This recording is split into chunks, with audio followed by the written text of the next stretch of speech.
Hello, welcome to the course Excelling with Mathematical Modeling. Today we will discuss about discrete population models. Let's start with an example. You consider a population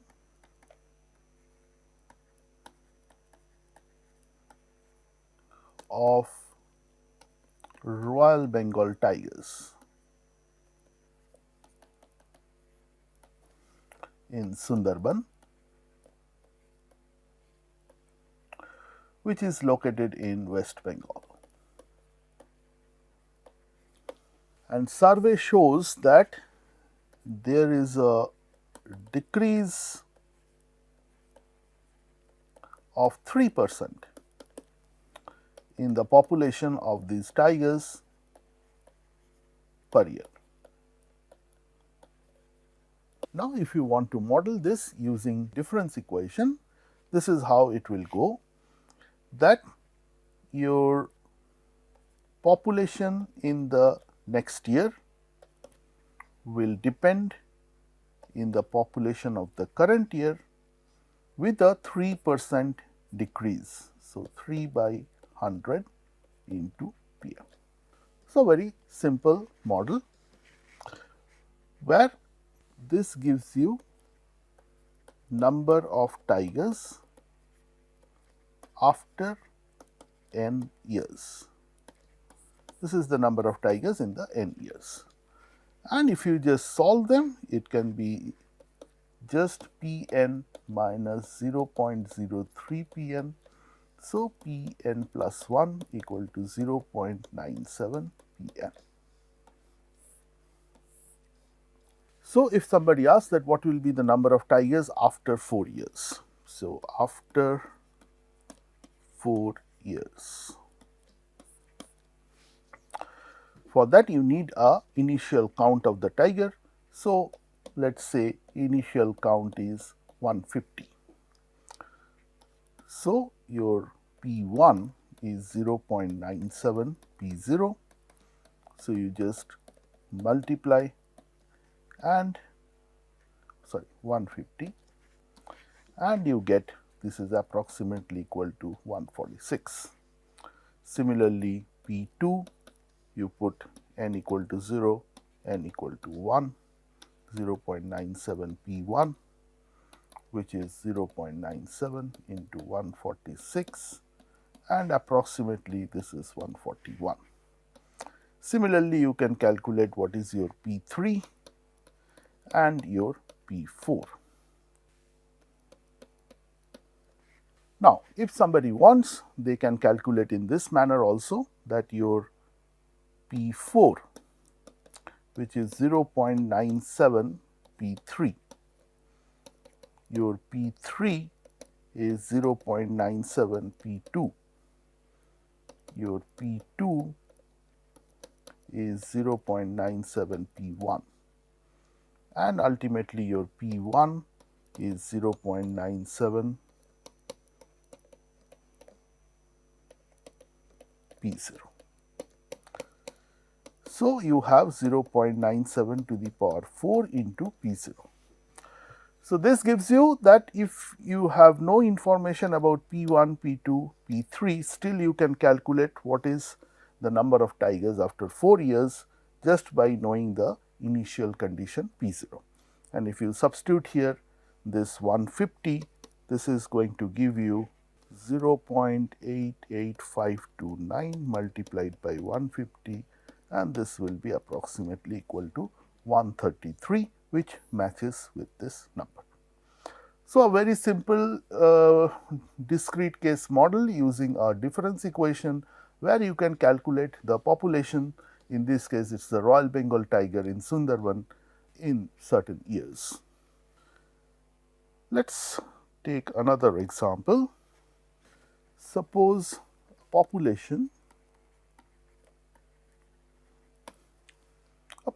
any population, so population of persons grows each year by 2%. But then there is an immigration.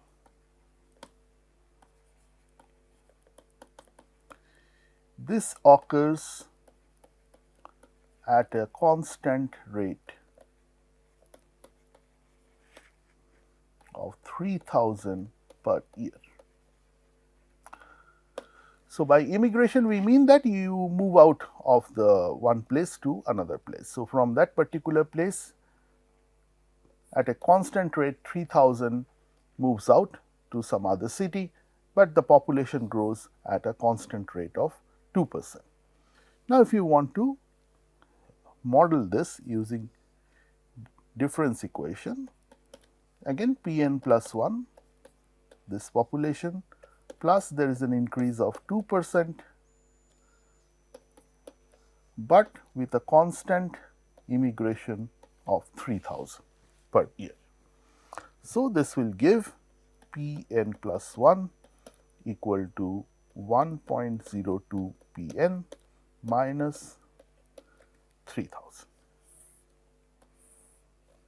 Now, say population after 10 years we need to know.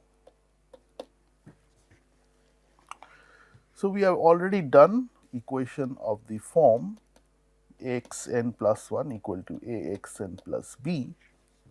So, this falls exactly in that category, and let us quickly recall this. So, if it is xn plus 1 equal to Axn plus b, so all you have to do is replace this xn by Axn minus 1 plus b plus b.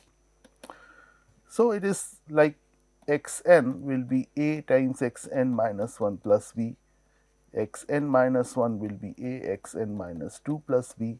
So, what we are doing is we are substituting this here, simplifying, we substitute xn plus in here and simplifying, and that is how we get the formula. So, here you get a square xn minus 1 plus, I take b common, a plus 1. Similarly, I will write this as xn minus 2 plus b times a plus 1. If I simplify, this is a cube xn minus 2 plus b common s square plus a plus 1. And if we continue in this manner, we will get xn plus 1 is equal to a to the power n plus 1 x0 plus b times a to the power n plus a to the power n minus 1 plus dot dot plus 1.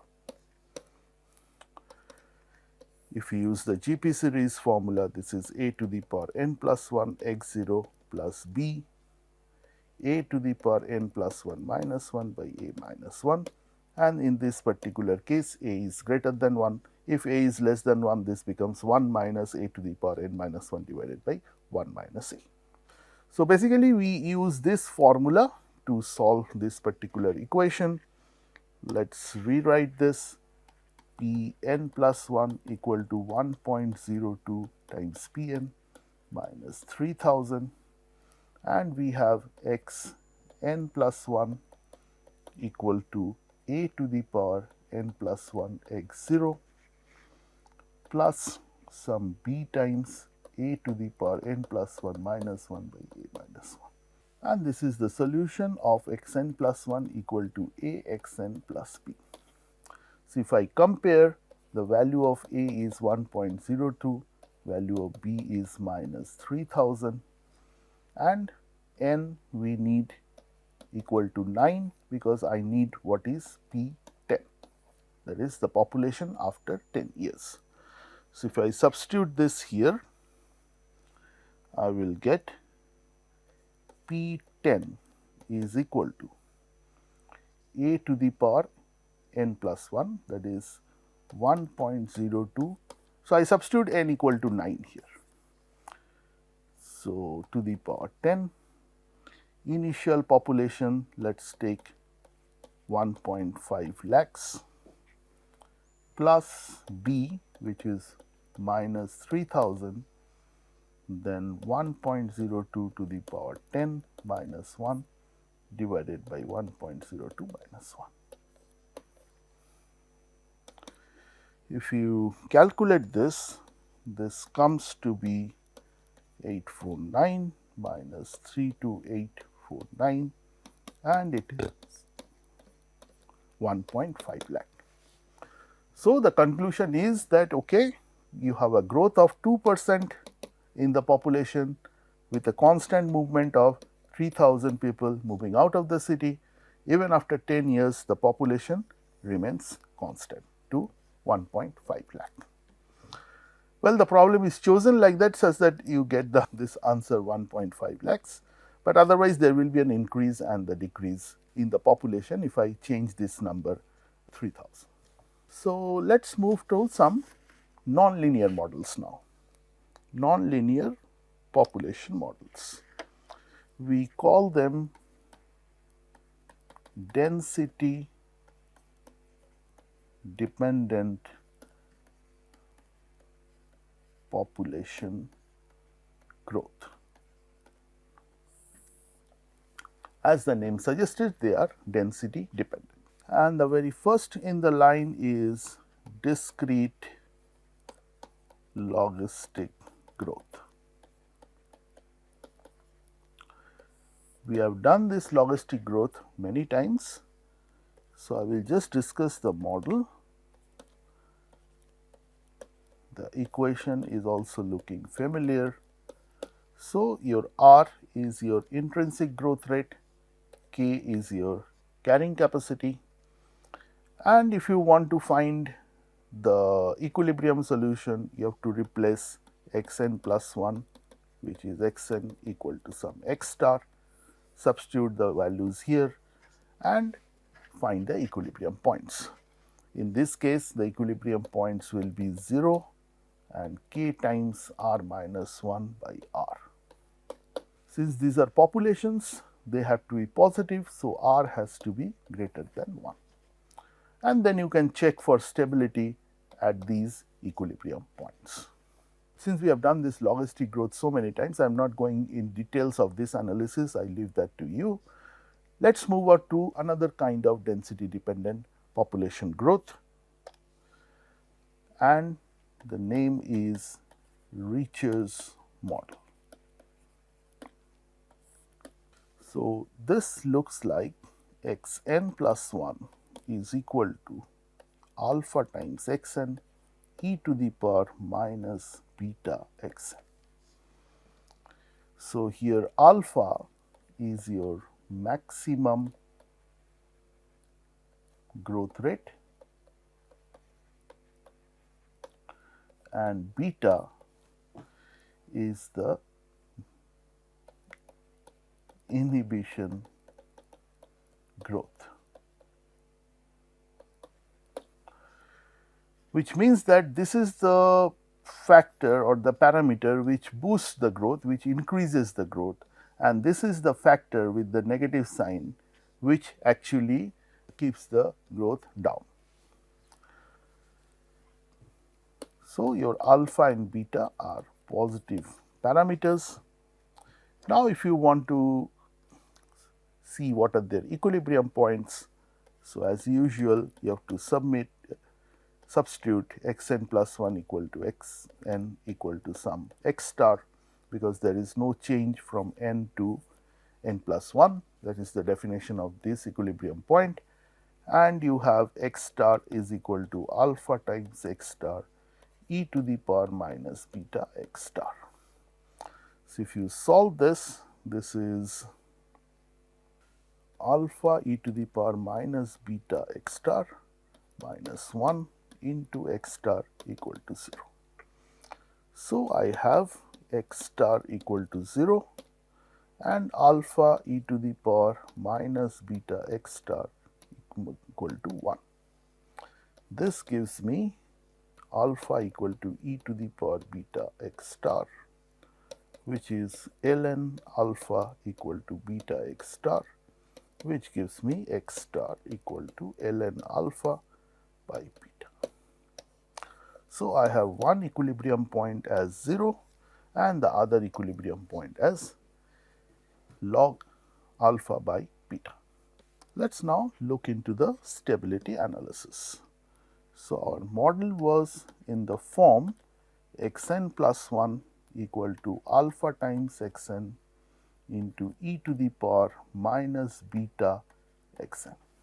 So, let us change this to a function in this form, say fx equal to alpha x e to the power minus beta x, and I have to find the derivative, which is alpha e to the power minus beta x minus alpha beta x e to the power minus beta x. So, it is a product of two functions and you get this.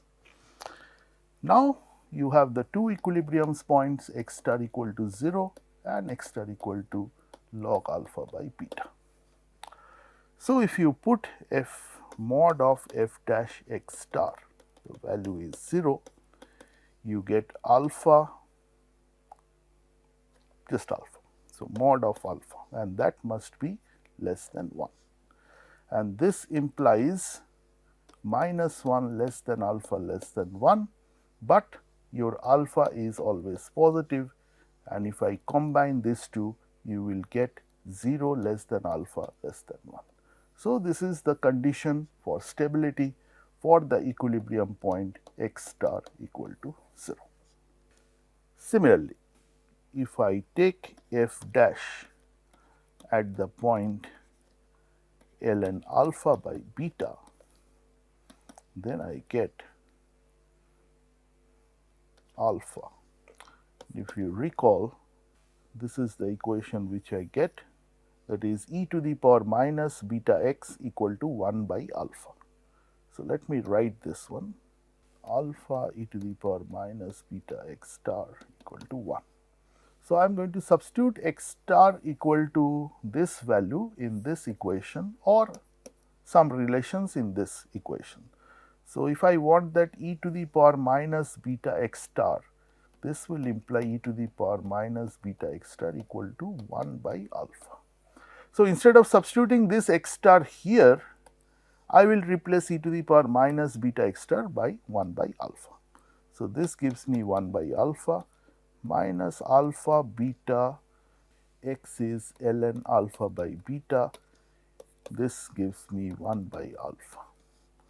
So, beta and alpha get cancelled and you get 1 minus ln alpha, and for stability this must be less than 1.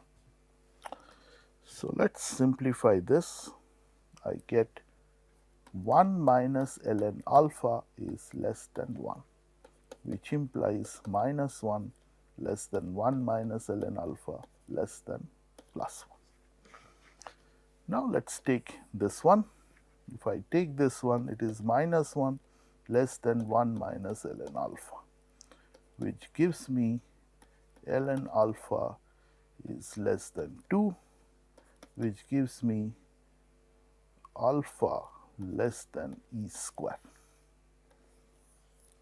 And if I take this part, 1 minus ln alpha less than 1, I get ln alpha is greater than 0 and alpha is greater than e to the power 0, which is 1.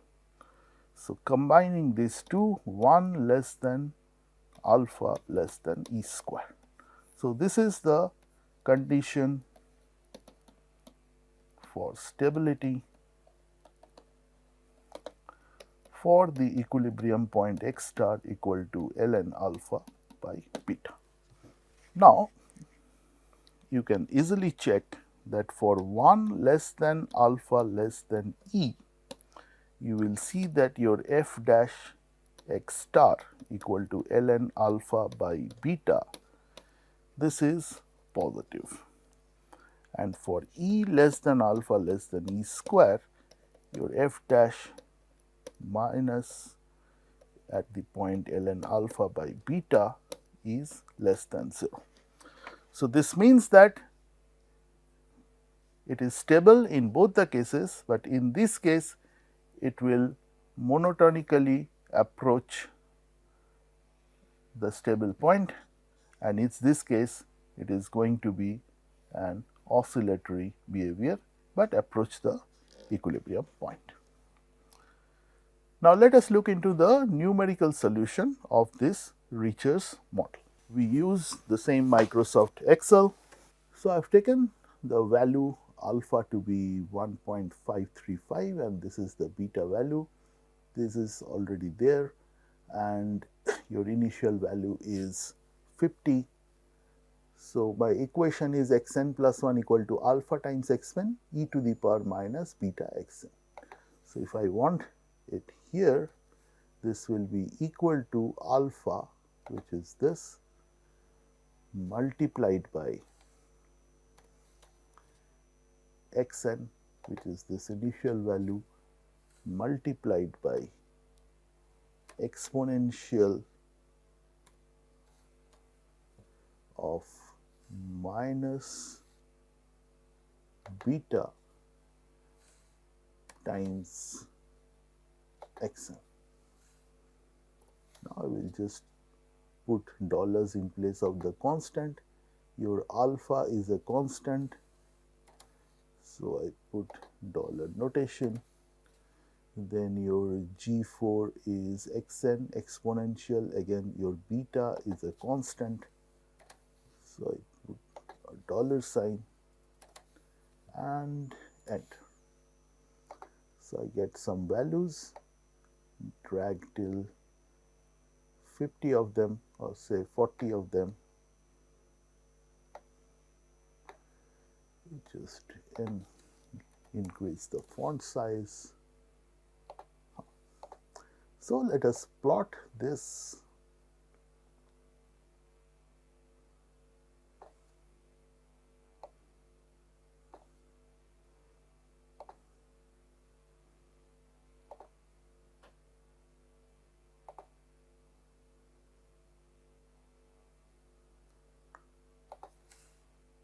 If I want to a discrete look, go there, go to this and we choose this scatter and go here. Yes.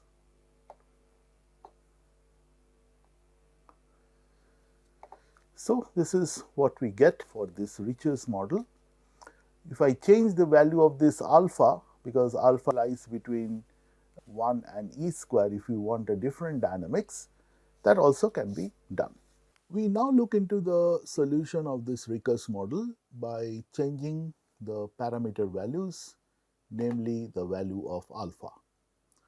So, I have already the equation here and let me now increase this by 1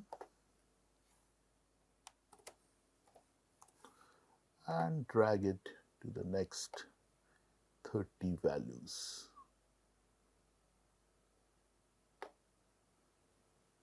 3 more.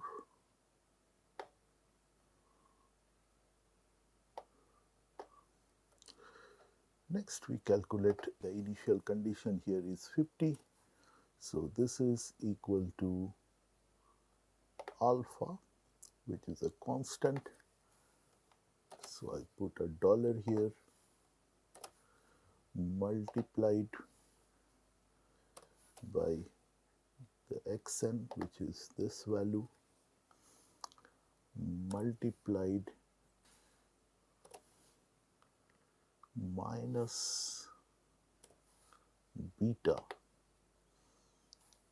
multiplied by x. Since beta is a constant, I put a dollar here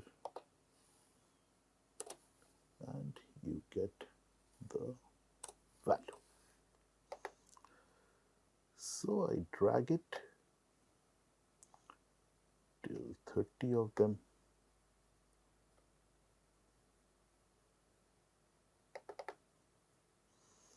And next we plot it.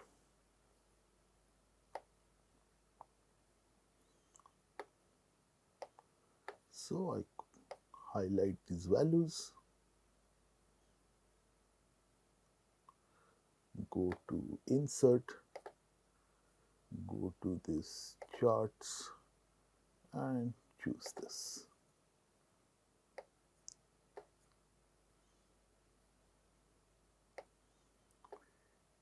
you want to name the title, so this is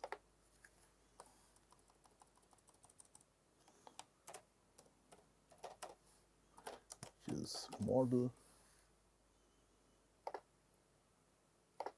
If I don't like the grid lines, so I will remove this. If you want access title, so this is your N and this is your X.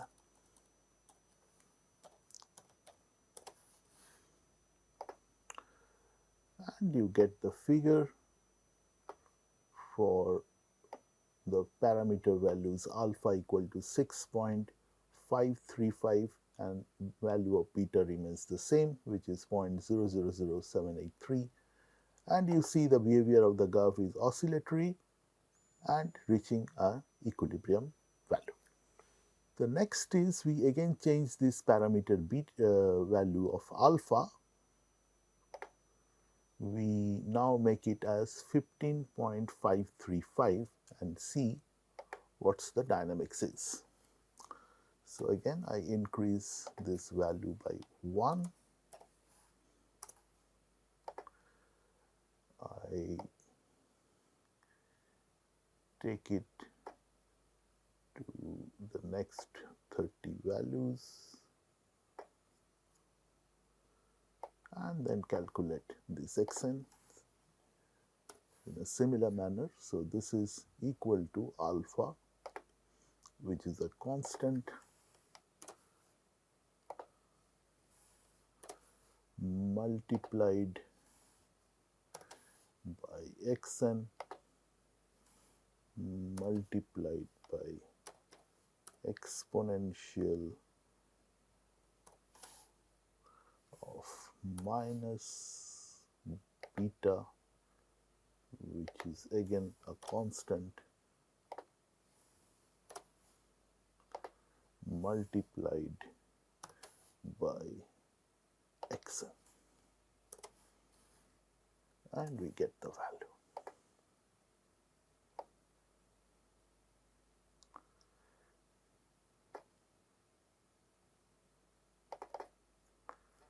So if I plot this, I again highlight these values.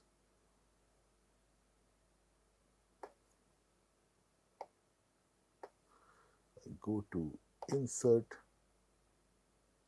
charts, and I get the plot.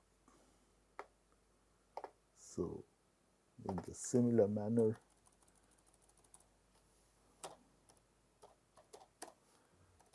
just model, I remove the grid lines, I want to put the axis title, so I put it N,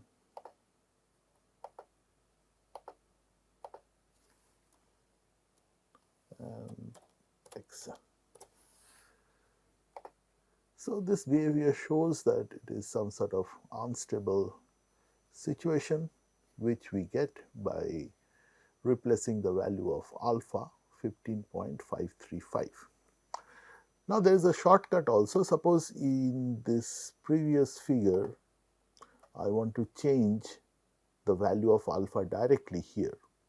So all I have to do is I have to just replace this value by 15.535.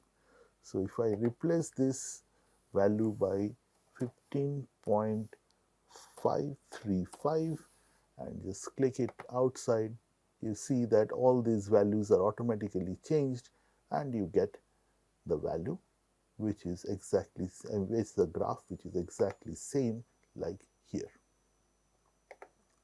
So that is another way of solving with the help of Microsoft Excel. So if we see the result, this is the numerical figures which you will get. So the very first one is for alpha equal to 1.535 and your beta is equal to 0.000783. So, initial value it started from say 50, your x0 is 50, and you reach a steady equilibrium point. Whereas, when your f dash x it is greater than 0, then you get this. However, if it is less than 0, then we get an oscillatory behavior. So, it starts with 50, it jumps up to some level, and then there is an oscillation, a damped one, and slowly reaching the equilibrium point. However, if your alpha does not lie between 1 and e square, if your alpha is greater than e square, you get an unstable equilibrium, and in this case your figure will be like this. So, in this case your alpha is 7.389, sorry, this is 6.535, this is your alpha, and in this case your alpha is equal to 15.535. So, this gives a density dependent population model, namely Richer's model, where you have so many interesting dynamics. So, summing up, today we have learned about these population growth models, both linear and nonlinear, and density dependent models. We have learned about the logistic growth, about the Richer's growth model. We analyzed the model both analytically as well as numerically. We have solved with the help of Microsoft Excel. So, in my next lecture, we will be talking about some banking models which will involve various saving schemes, loan problem, retirement saving problem. Till then, bye bye.